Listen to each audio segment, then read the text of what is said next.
Supreme court का आदेश आने के 8वें दिन 8 दिन के अंदर उन्होंने अध्यादेश जारी करके सुप्रीम कोर्ट के ऑर्डर को पलट दिया। चुनी हुई सरकार की सारी शक्तियां।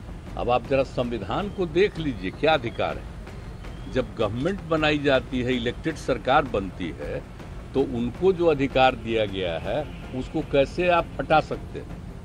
ऐसा तो कुछ नहीं है, लेकिन अब किस तरह से हो रहा है। और उसके बाद अगर इस तरह की कोई बात होगा तो जो कह रहे हैं हम लोग पूरे तौर पर इनके साथ हैं। ये जो भी कह रहे हैं बिल्कुल ठीक कह रहे हैं, इनके साथ हैं। तो एक बात से पूरी तरीके से हम लोग विश्वास के साथ कह सकते हैं, जितना भी अरविंद केजरीवाल जी को सताएंगे, तंग करेंगे, ये उतने ही मजबूत होंगे। और मैं पूर्ण विश्वास के साथ कह सकता हूँ कि बीजेपी कभी भी दिल्ली में वापसी नहीं करेगी। बिहार के मुख्यमंत्री नीतीश कुमार एक बार फिर से दिल्ली के मुख्यमंत्री अरविंद केजरीवाल के आवास पर उनके साथ मुलाकात की। दोनों के बीच मुलाकात में विपक्षी गोलबंदी पर चर्चा की बजाय केंद्र सरकार के द्वारा दिल्ली के लिए लाए गए अध्यादेश पर चर्चा हुई।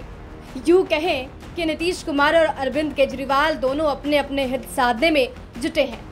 अरविंद केजरीवाल 2024 का इंतजार करना नहीं चाहते, वो तुरंत फायदा लेना चाहते हैं, लिहाजा संपूर्ण विपक्ष की गोलबंदी की वकालत कर रहे हैं। केजरीवाल केंद्र सरकार द्वारा दिल्ली के लिए लाए गए अध्यादेश, जिसे कुछ समय बाद संसद में पेश किया जाना है, उसे पास होने नहीं देने को लेकर विपक्षी गोलबंदी चाहते हैं। वहीं नीतीश कुमार 2024 की बात कर रहे हैं।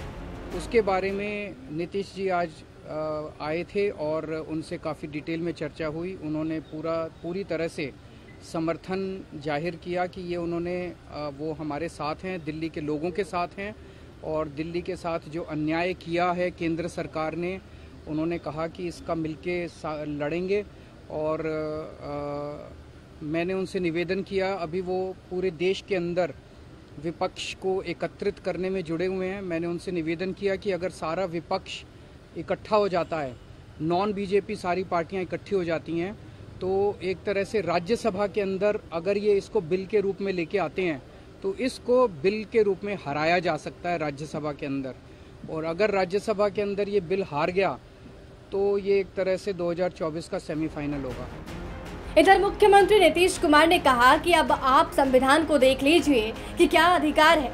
जब सरकार बनती है तो उनको जो अधिकार दिया गया है उसे कैसे हटा सकते हैं, लेकिन अब किस तरह से हो रहा है, इसलिए तो हम कह रहे हैं कि देश में सभी विपक्षी दल एकजुट हों। जब गवर्नमेंट बनाई जाती है, इलेक्टेड सरकार बनती है, तो उनको जो अधिकार दिया गया है उसको कैसे आप हटा सकते हैं? ऐसा तो कुछ नहीं है, लेकिन अब किस तरह से हो रहा है।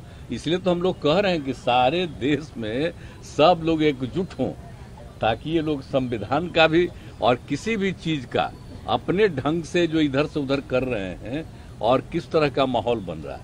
अब दिल्ली में इनको लोगों ने किस तरह से बहुमत दिया है और किस तरह से सब लोग साथ हैं, और हम लोग इस बात को मानते हैं कि काम कर रहे हैं, बहुत अच्छा काम कर रहे हैं।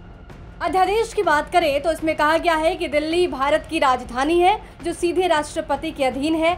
ऐसे में अधिकारियों के फेरबदल का अधिकार जो है वो राष्ट्रपति के अधीन ही रहेगा।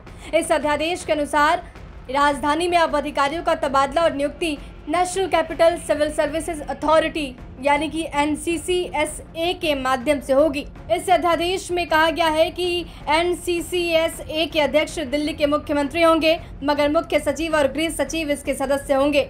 मुख्य सचिव और गृह सचिव की नियुक्ति केंद्र सरकार के द्वारा की जाएगी। अधिकारियों की नियुक्ति के विषय में NCCSA उपराज्यपाल को अनुमोदित करेगी और अधिकारियों के तबादले और नियुक्ति में अगर कोई विवाद होता है तो आखिरी फैसला दिल्ली के LG का मान्य होगा। इससे अध्यादेश पर दिल्ली के CM अरविंद केजरीवाल ने गहरी आपत्ति जताई है। हालांकि नीतीश कुमार से मुलाकात के बाद CM नीतीश कुमार और बिहार के डिप्टी CM तेजस्वी यादव ने पूर्ण भरोसा दिलाया कि वो इस मामले को लेकर केजरीवाल सरकार के साथ हैं। ब्यूरो रिपोर्ट, बिहार तक।